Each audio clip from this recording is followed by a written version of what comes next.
Good morning and welcome to this week's Wellness for All webinar.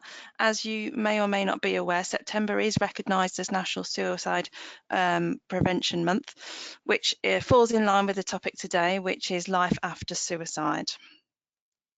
For those of you that don't know me, I'm Stephanie Browning. I am the Senior HR Manager for the Central Region Operations sites. And today I'm going to host the Wellness for All webinar. So thank you for joining us. Our Wellness Charter, including our vision for Wellness for All, was developed by our employees in 2019. As you can see, there are 8 spokes on our Wellness for All, and you can read those there. And today's topic will definitely touch a lot of these, but especially the mental well-being. So let's have a look at what we are going to cover today. So obviously the topic is life after suicide, and we've got 2 speakers today, 2 Simons, Simon Richardson and Simon Eastwood. They're going to put their cameras on in a bit. There we go. There's one. Hopefully Simon number 2 will join in a minute. Simon Richardson is the director and trainer for Golden Tree, which I know a lot of you will have probably met Simon during some of our internal training that Simon provides. Simon has extensive experience in counselling and facilitating positive approaches to physical and mental health, and you are a regular contributor to our wellbeing agenda. Simon Eastwood is an enhancer for Colburn Community Support. Simon moved from Surrey to North Yorkshire in 2002, to run a Christian retreat centre in Wensleydale. During the pandemic, he felt called to a new area of ministry and became a community enhancer, along with his wife, Joanne, running Colburn Community Support. In 2018, their son Isaac took his life at the age of 21, which led them to become part of the Survivors of Bereavement by Suicide charity, setting up a new support group in Catterick Garrison in 2023. Welcome both. It's really good to have you both here. Thank you. Thank you. So today we are going to explore one father's experience of bereavement by suicide. We're going to discuss those impacts of suicide on Simon and your family, and consider the recovery process after such a traumatic experience. You're going to understand what recovery looks like for Simon and his family, and we're going to address the emotional and powerful themes of suicide, loss and bereavement. So there's quite a lot to cover, very sensitive topic. If anybody has any questions, we're really encouraging you to pop those into the chat so that we can put those to both Simons. Please be open and put the questions in. If Simon can't feel like he can answer some of them, that's fine, but we'd rather try and put as many questions as we can to both Simons. Right. Thanks, Stephanie. Thank you. Welcome, everyone. It's a real kind of pleasure and pleasure, joy, and on this topic area, Simon. I think that's challenging to say, but I suppose I get a sense of being really proud that an organisation is kind of wanting to talk about this. I also want to just say as well, as we start this and begin this is a really sensitive topic, and I strongly suspect that those people listening in now or future in the webinar might actually be quite affected by it. So I'm going to invite everyone to look after themselves. We will be talking a little bit about the support that's available to people within Suez and outside of Suez as well. So it's that kind of health warning that we see on the TV. If you've been affected by any of the issues discussed, these are the helplines that you can go to. So please keep yourself safe. Simon is fantastic. We met, didn't we, Simon? And well, actually not that long ago. It's about 6 weeks ago, isn't it? Probably about that. Yeah. When you attended an applied suicide intervention skills training course that I ran, and indeed, we had a conversation, and you were very open and keen to get the message around suicide intervention, alertness, awareness, and support for those that are impacted on by suicide. And you courageously agreed when I straight away muted this at you. Would you be interested in doing this? You went, yes. So thank you so much for joining us on this. Can we just start though, Simon? Because let's just think about you and your family. Can you tell us a little bit about you and your family setup and that kind of thing? Of course, yeah. You've heard a little bit in the intro on the slide. Joanne and I and our two boys, Isaac and Theo, we moved from Surrey to Yorkshire in 2002. I was running a charity and did that for 20 years, and Joanne was a primary school teacher. And Isaac and Theo went to the local primary school. Joanne was their teacher, funnily enough, which is interesting, teaching your own children. And you thought the boys not wanting to say mum as opposed to say Mrs. Eastwood. Both the boys loved, and Theo still does love, the Yorkshire Dales. He was out last night looking at the northern lights that were up in our part of the world. And they loved the outdoor lifestyle. We had the usual family pets over time. Scooby the cat, Max the spaniel have sadly passed on too. We lost Max during the pandemic, but we now have a very interesting dog, a Dachshund called Dexter, who has his own Instagram page, Sausage Dog Dex, if you're into that sort of thing. But he was very useful, you know, as a bit of therapy. They say pets can give you therapy, and Dexter certainly does that. We've been married for over 30 years. I joke that I give Joanne a medal for the 30 years she's been with me. So yeah, that's a bit of a snapshot really on who we are. And we now live in a place called Colburn, which is in Catterick Garrison, which is on the biggest army base in Europe. And we work a lot with families in this area. Gosh, thanks, Simon. What you've painted there is a very, and I know it's always difficult to say, but a very normal picture of family life. You know, the husband and wife, 2 children, and the pets, professional, loving, all of that sounds very awful. It's an awful word, isn't it? Normal. It just sounds very normal. That's a word I'll come on to later, which as part of this. But yeah. And I'm just, as much as you want to say here, Sam, because I know this is painful, but we are talking about the support that you provide and things like that. But can you tell us about Isaac then? Can you tell us Isaac's story? Yeah, I think earlier I was telling you that Isaac's story is really best summed up in the impact statement that we had to produce for his inquest that took place almost 18 months after his death. And Joanne wrote the bulk of this, and I just think, having read it through this last night and this morning, it really sums up Isaac in so many ways and gives you a bigger picture as to what he was like. We chose his name as it meant laughter. Isaac means laughter, and he certainly gave us a lot of laughter. He became a brother and playmate for Theo, not just during childhood, and they developed a real strong bond as teenagers. Shared many friends and hobbies, especially outdoor pursuits. They would do wild swimming before it really became popular as it is now. And they enjoyed socializing in a real close-knit rural community. One of his friends, after he died, described him as the glue that held them all together. And that phrase has really stuck with me. And he'd be the one that would organise the nights out, the adventures in the Dales, the charity events, and travelling around the world, which he did with his 2 best friends.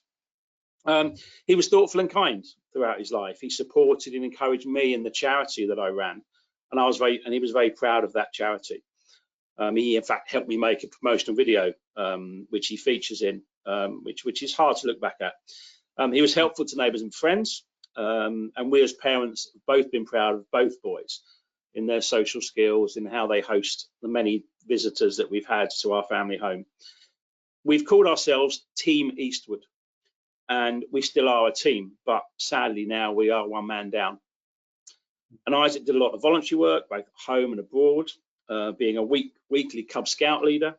He helped at youth events. He spent time in his gap year in an orphanage in India, including teaching them how to skateboard. He was never interested in possessions or acquiring wealth, but he was just more interested in making other people happy. And having life experiences and recording them on his own YouTube channel. He was super fit in those days, daily, climbing, skateboarding, running or canoeing. always partaking in outdoor sports, and that led him to starting an outdoor leadership course at Cumbria University. He loved craft beers, and he would look down his nose at my love of Budweiser. But that's, you know, I think of him every time I open a bottle of Budweiser. He had a strong work ethic and was gifted at his front of house hospitality role, making every customer feel welcome. He worked at a big auction house that holds events, and it was a credit to him that the family owners closed the whole business down to host over 600 people to attend his Thanksgiving service. We miss his amazing smile, his humour. Family meal times are no longer the same without his protracted and hugely entertaining stories as he recounted the exploits of the day in the kitchen, the cafe, at the auction house. We miss his handstands at 6'2" in the kitchen while cooking our evening meal, climbing the lamppost outside our house, entertaining the neighbours on his unicycle. We miss his barista coffee and the chats and having a beer with him. Isaac lived 21 years, 20 years of laughter, and 1 year during the sudden onset of a cruel mental illness when his and our joy was gone. And for that year, it was a living bereavement for us and changed his cheeky character to a shadow of his former self. His legacy was to live life to the full, and Isaac was kind and brave to the end. And our prayer as Christians is that we can be the same and continue that legacy. So that really is Isaac's story. And that day in 2018 changed our lives forever. And it's how we've moved on from that and how we've dealt with that, which is what we're talking about today.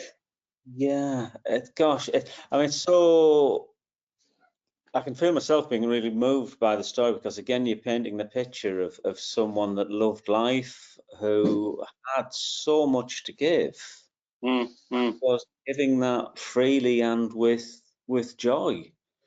Yeah. And then mental illness steps in for whatever reason, and we don't need to kind of go into that or what was happening, but how that changes someone's personality and how that changes their view on the world is so desperately sad. It is. He had some very interesting views of the world when he became ill, and it was literally like someone threw a hand grenade in the room and then shut the door. It just changed in an instant, his mental illness, his mental health. And yeah, we effectively lost him that last year, and little snippets of Isaac would come back through on odd occasions. But yeah, I mean, we're blessed to have so many videos and photos of all the good times. And you know, memories on the laptop come up every day, and they always catch you out. But it's, yeah, it was a life-changing experience, the illness, and then obviously consequently his suicide. Yeah, gosh, this always feels like a little bit of a trite question when we think about sort of, well, gosh, but what I find it really hard to imagine. I'm sure people listening in are just going to find this incredibly hard to imagine about, I mean, what feelings go on when that dreadful event happens? Is it? Well, I think there's the you know, they say there's 7 stages of grief, and a lot of it is the disbelief. You know, in the early days, it was like, no, it hasn't happened. He's going to walk back through the door, and even visiting him at the Chapel of Rest, you know, your brain does so many things, and seeing him lying there looking like he was asleep, I had in my mind that such was his nature, he was going to just jump up and say, ha ha, surprise, got you. But obviously that was not to happen. But yeah, there's the disbelief, there's the physical, it's mentally and physically exhausting. And we were so blessed with people just turning up with putting a meal on the doorstep. You know, it was all you could do to put one foot in front of the other, let alone think about what should we have for dinner tonight. It was just too much to think about. But you know, they say time is a healer. Things have got better. It isn't all doom and gloom now. There's lots of positive things that we're doing, but in the early stages, yeah, you are just walking on autopilot and relying on friends to carry you, come and sit and talk to you, come and sit and be with you, all sorts of those things. Yeah, gosh. You've sort of mentioned this, and we had a discussion before this about, and it says in the slides about recovery. And for me, recovery doesn't feel like it's the right words in some way. I'm not sure whether or not we can say you recover from this, or do you just deal, cope, manage? What words would you use? I think when I saw the slides again this morning, I think the words I would use is moving forward. You know, you don't recover from this. You know, normal bereavement, you get over. You know, I get over the loss of my mum, I get over the loss of other people, but this one is they describe suicide bereavement as you know, bereavement with, you know, grief with the volume turned up. It is just so different. And one of the books I read on the subject, they likened grief by suicide as the trauma that you experience. He likened it on a scale to a Holocaust survivor, which sounds quite trite, but actually there are times where you think, yeah, I can get that.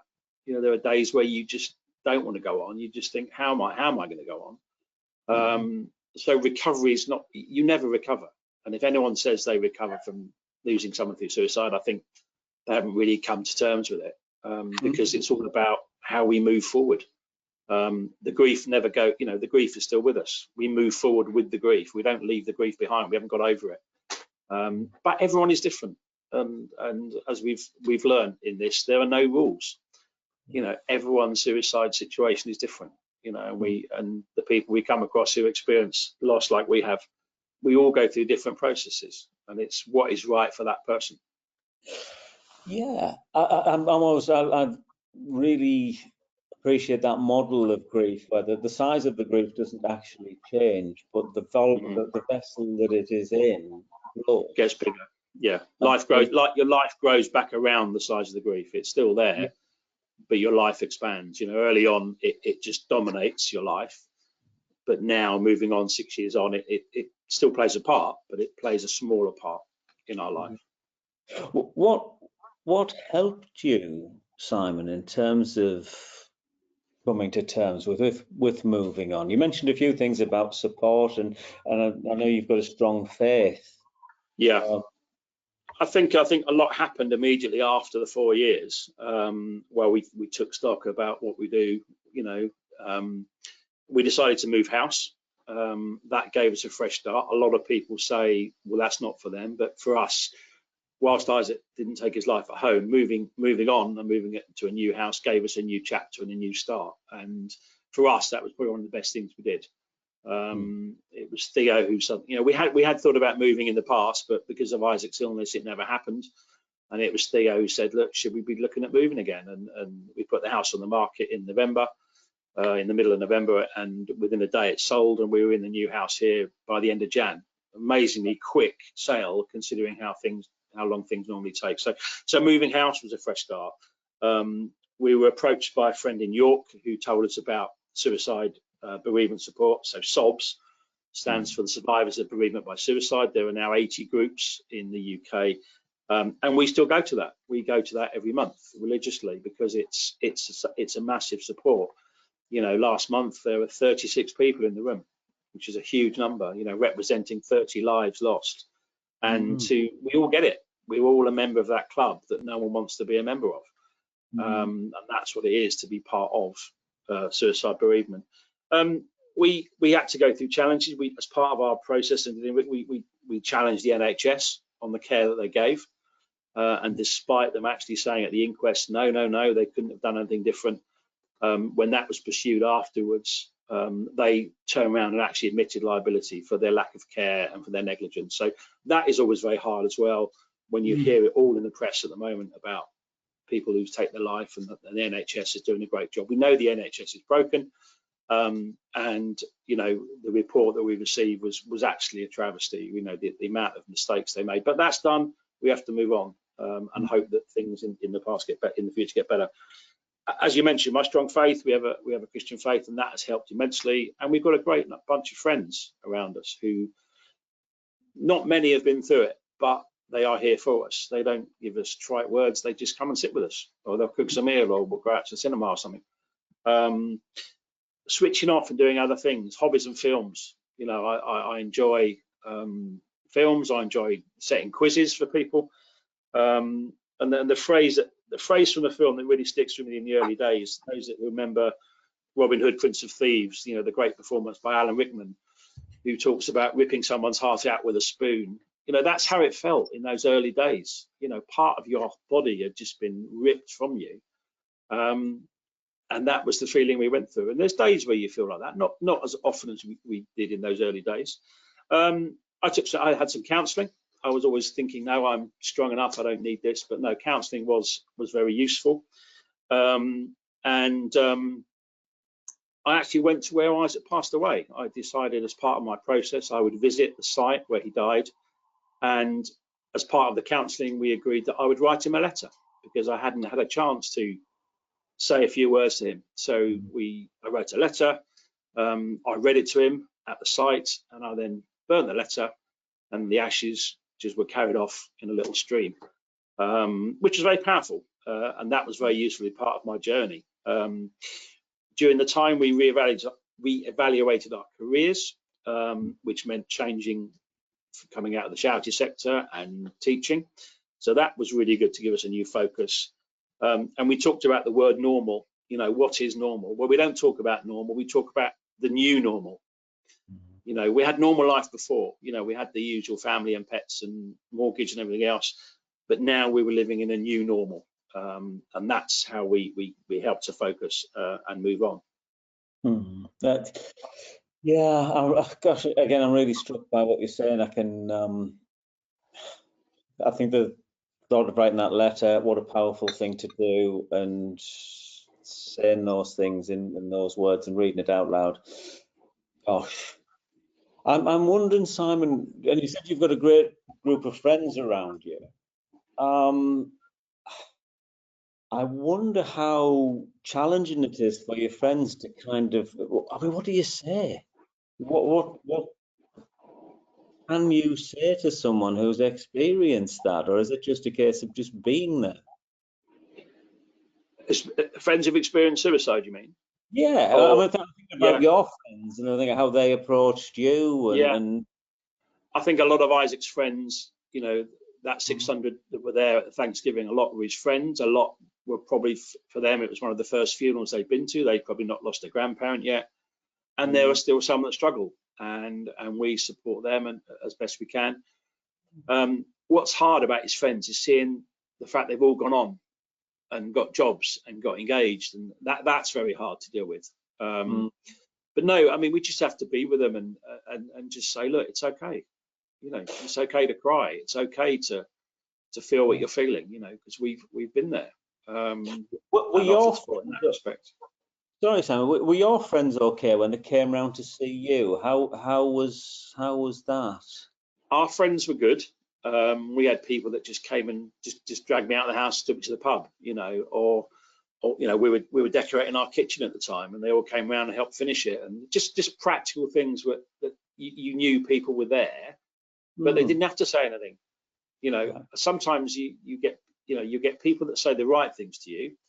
You'll get people that say the wrong things to you, and you'll get some that say nothing at all. And sometimes you just really want them to say, "I'm really sorry for your loss," and that's it. That's all you need to say. Not go into the, as some people did. So was he ill, and what happened? And you think not interested in having that conversation. You know, the fact that you've come round and you've helped me finish tiling my kitchen says more to me than people who are asking ridiculous questions. So friends have been good. I think with friends, I've heard it said that you have friends for a season, friends for a reason, and friends for life. And I think it's the friends for life, you know, that are the ones that have stuck with us. And we had people that were friends for that season too. But, you know, the real friends, as everyone on this call will know, stick by you through thick and thin. Yeah, I think that's a really important message to say to people if they're supporting someone through any grief, but in particular this just being there and not having to do or say anything in particular is okay. Is okay, and not to. I think the thing is not to pry. You know, you don't need to know what happened, the ins and outs of it. I think there's a kind of morbid curiosity that occurs at times with people that is unhelpful.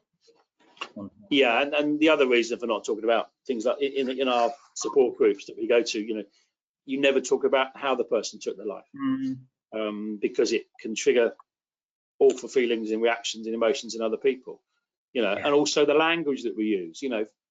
10 years ago, I would say the phrase commit suicide, because at one point, suicide was a criminal offence, and you commit murder, you commit burglary, but we've changed the way we use our words. So we say Isaac's passed, Isaac took his life, and we have to sort of correct people who do tend to use the word commit in the conversation. And the worst one was the actual local undertaker. So we joke about that, and he because it's a word they've been used to saying, and I think they've learned now that to use a different phrase, because the local undertaker was dealing with one suicide a week in our area, and it's a huge number. Yeah, I think that's the other thing that's kind of striking me is we're talking about this one suicide a week that the undertaker is dealing with. When you went to that session at York, there was 30 people, 30 families, because it's not just one person, it's that ripple effect of a suicide was right across communities.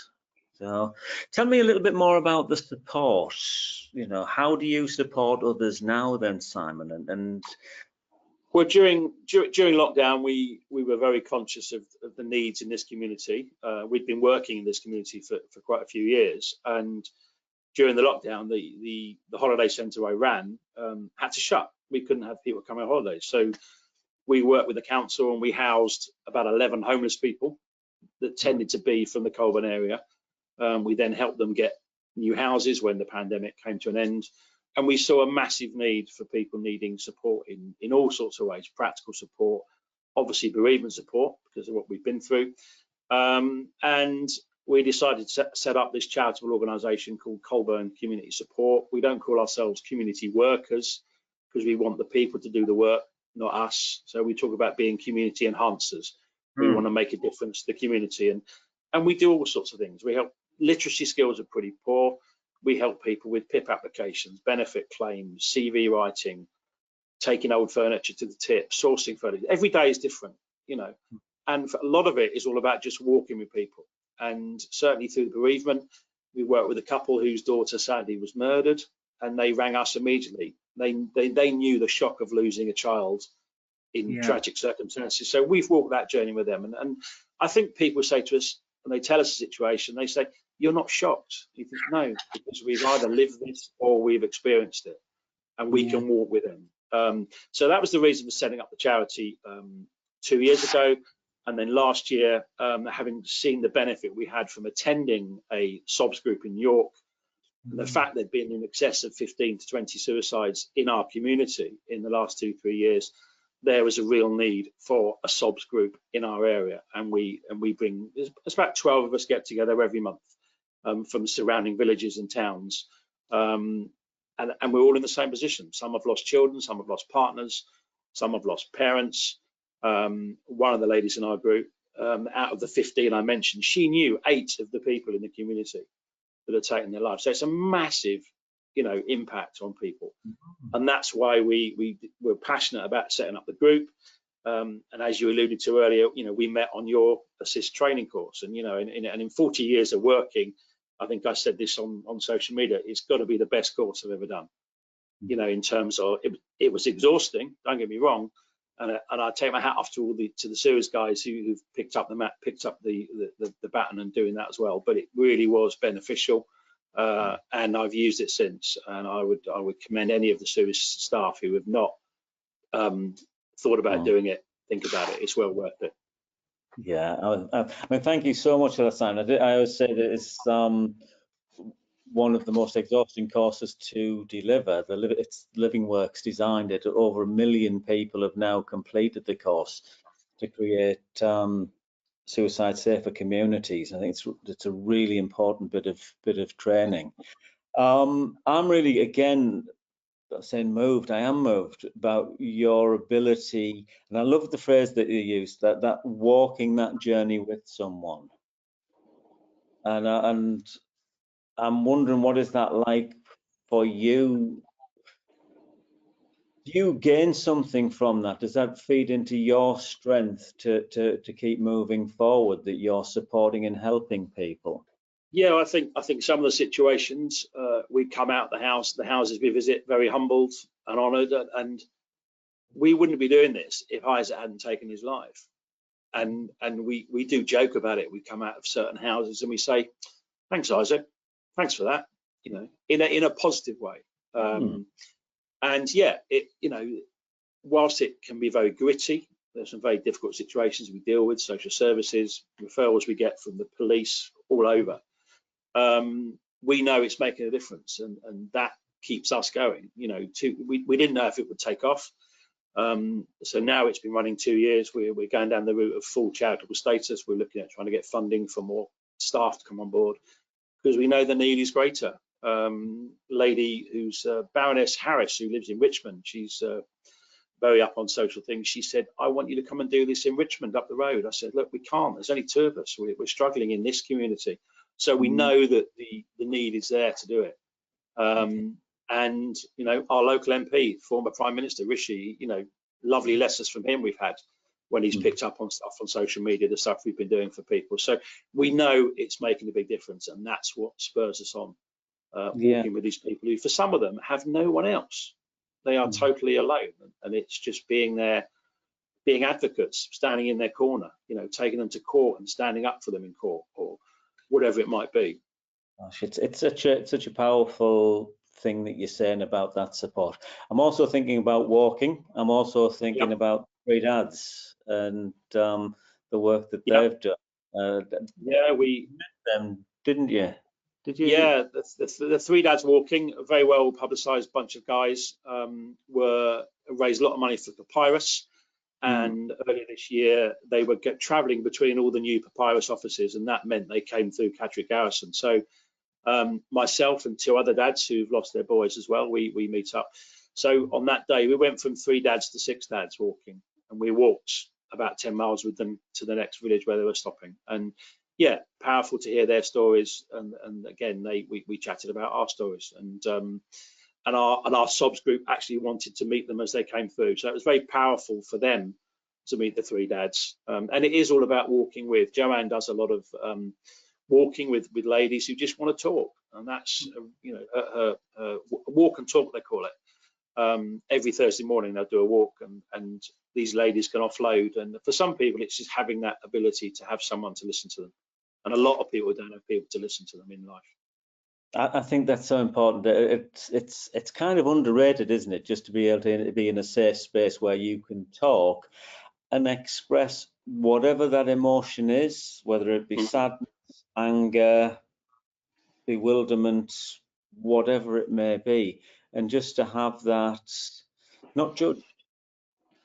Exactly, and I think that's it. You know, we don't. Friends and the community would judge, but we are there to listen and to coach and to get them to a place where their life is better if we can, or signpost to those that can help.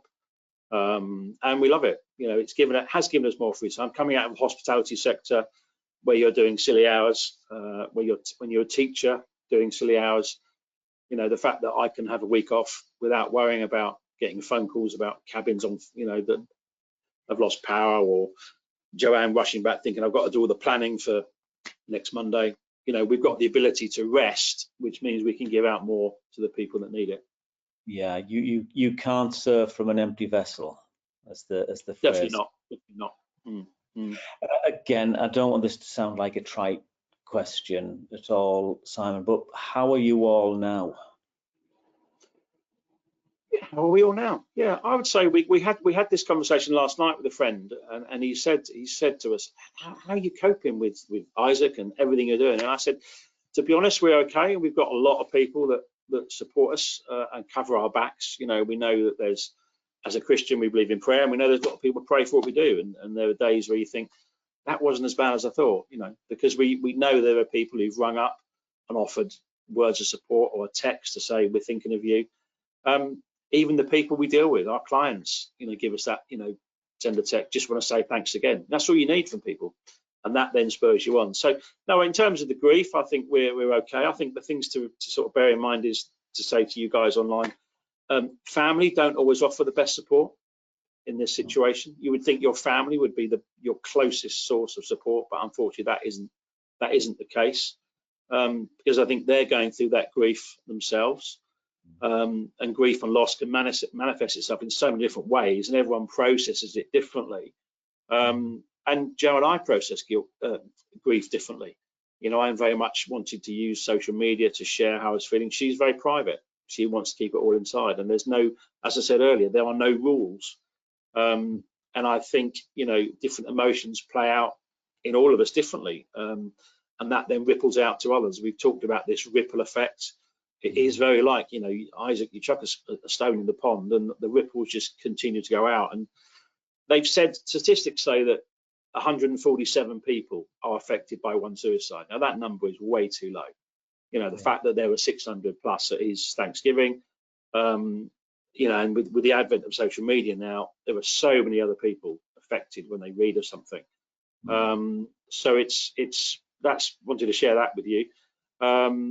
And I think for us, yeah, we have good days, bad days. You know, when it comes around to anniversaries, Isaac's birthday's in December, so Christmas is really pants. You know, you want to be celebrating Christmas, but actually you just want to put the telly on and just have no one around. But that gets better over time. And I think, as I said, you know, the grief travels with you. We don't leave it behind. And I think maybe just to sum it up, to quote our son, you know, Theo, who despite everything that's happened over the last 6 years, his philosophy is for us to enjoy every day, just as Isaac would have wanted us to.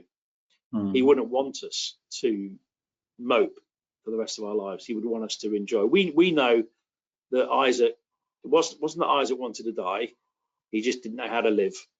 And that was his brave thing to do, that freed us. He knew his health was not going to get any better, and that he would become more of a burden to the three of us. And it was his gift to us in some respects, which is hard to hear for some people. But actually, we feel, you know, he had a faith, he knew where he was going, and that was his way out. And he told the taxi driver who took him to the place that he was going to visit his grandma. Now, my mum's passed away, but in his mind, he was going to go and be with his grandma, and that was his way of saying that he was going to be passing on later that day. So, yeah, we have good days, bad days. I've managed to get through this so far. I'm starting to feel the voice wobble. The tears aren't there, but yeah, you do. You have to. You know, there is a Bible verse that talks about getting knocked down and just getting up again. It's also a Chumbawamba song. For those I was going to say, I'm not a true Chumbawamba, yeah. Chumbawamba, it's in the Bible too. So it's modern culture and it's biblical culture too. But yeah, you do. You get good days, but you've got to get up and get on, because there's three of us in this family now and we have to. Yeah, and I think it's important, isn't it, to be kind to yourself when you get hit with that tidal wave of emotion, that that's okay. And it's not surprising that you feel that way. Yeah.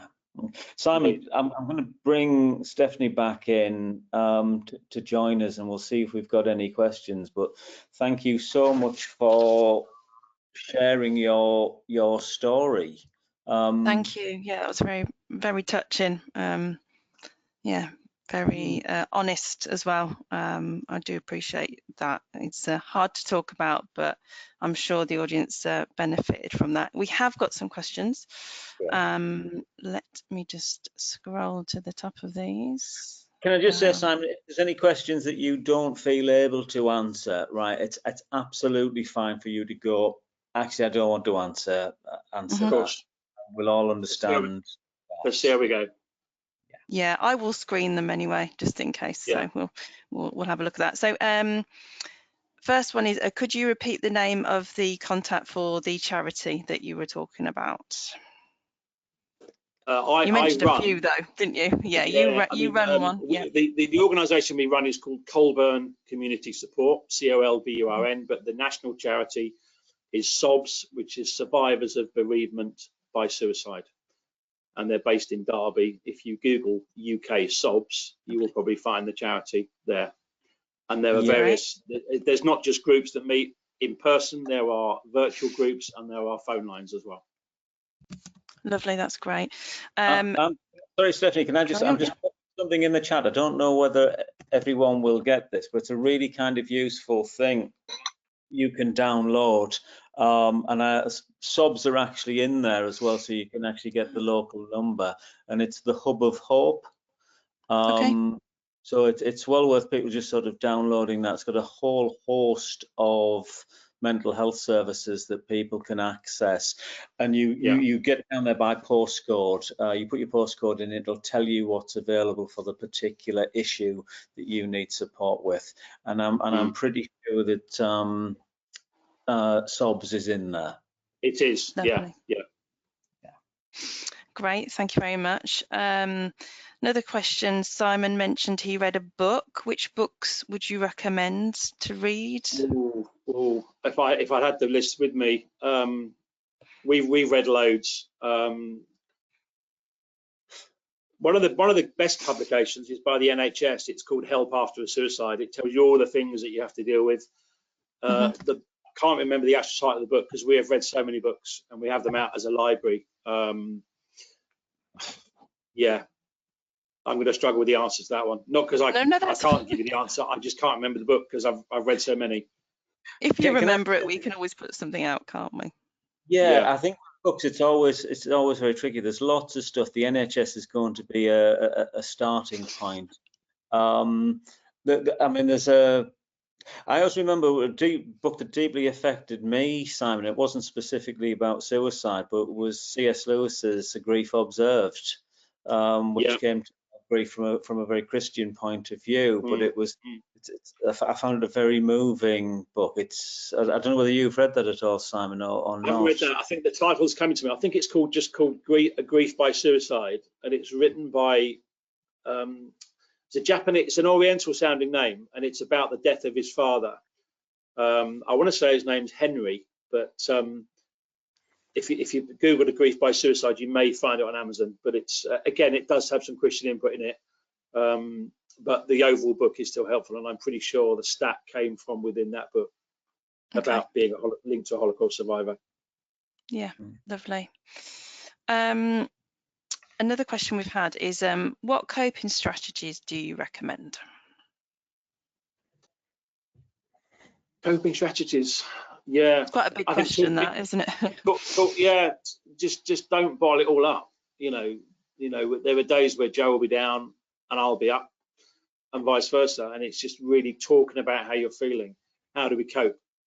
Walking is massive. Getting out. We live in a beautiful part of the Yorkshire Dales, and just getting out and getting some fresh air in your head is massive. That's where coping.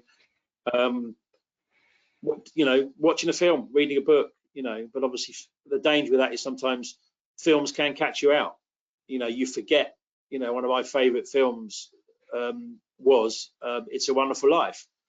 Of course, that's all about a guy about to take his life, and you forget. And if you don't get the warnings on certain films, then it brings all back. So as long as you know the film's going to be pretty safe and gives you some time to switch off, you know, I appreciate every film can't give you the warnings, but the majority do. But yeah, do something you enjoy.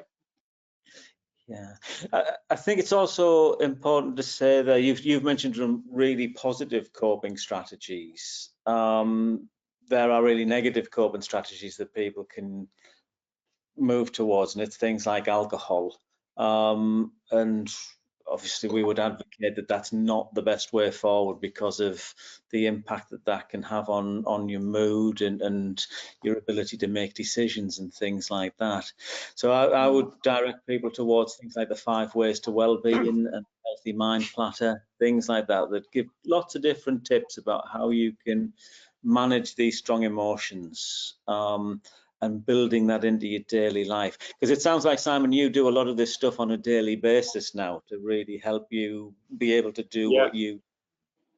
Yeah, I love just watching old films. You know, it's my go-to thing. Joanne loves programs about escape to the country and all these George Clark building things. Me, I'm happy watching the rerun of Minder on ITV. I'm on Series 7. Just total mindless stuff that actually takes me to a place, you know, that takes me away from all that. And yeah, everyone's different. You know, a lot of the SOBS group in York, you know, they do a lot of wild swimming. A lot of the ladies now regularly go wild swimming every week, and that's their space. that's something to help them cope. But tends to be, you know, walking and being around people who get it as well, you know, who can lift you up when you're feeling down. Great, thank you very much. We've got a couple more we can squeeze in, I think. So do you work with other suicide prevention charities in the south? Me personally, Yeah. that's an interesting one, because we've had 2 referrals from our church that is down in the south in Surrey, and we've met up here with members of their congregation who have gone through what we've gone.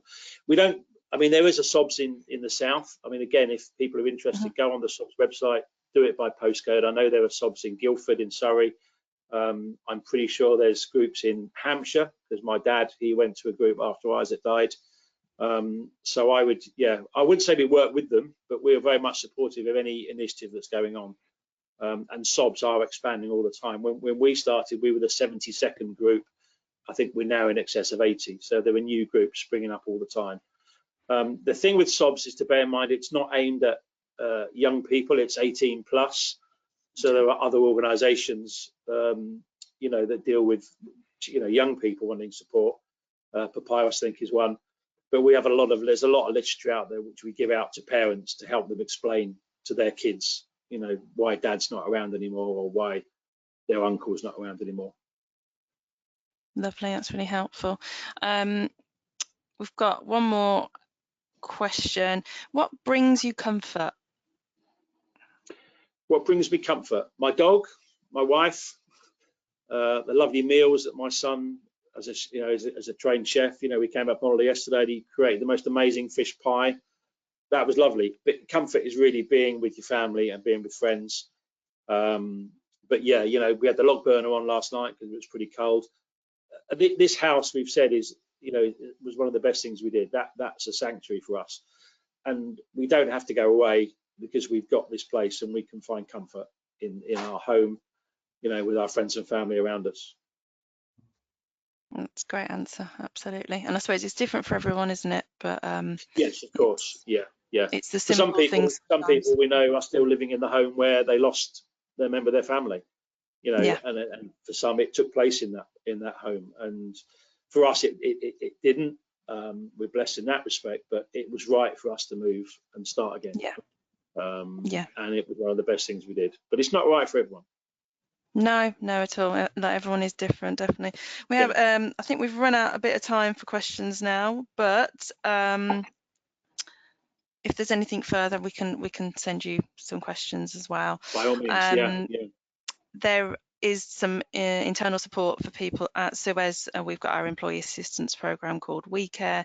All the details are there just in case anybody wants to reach out and particularly found this topic triggering or sensitive, or feel that they need some support. Obviously, please reach out. There's the details there, and also available on our intranet also. And then we've also got our assist trained representatives, all expertly trained by Simon. So we've got North, Central, South East and South West representatives all listed there. I believe there's some newly trained people and their pictures will be plopping on there at some point. Leighton told me that. There are 10 more life assisting caregivers that have joined Suez.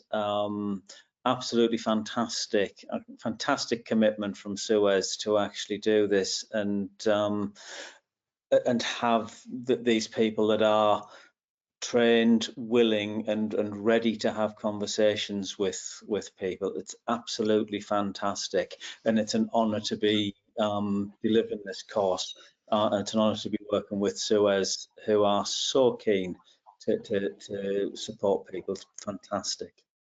Yeah, absolutely, totally agree with that. And obviously, Simon, you mentioned that you'd gone on the course as well. So yeah, as I said, you know, life-changing training. You know, you do your first aid at work, which helps you bandage someone's hand, but you know, this is so much more on the next level, and it's great that as a company you've had the foresight to be doing these wellness things since 2019.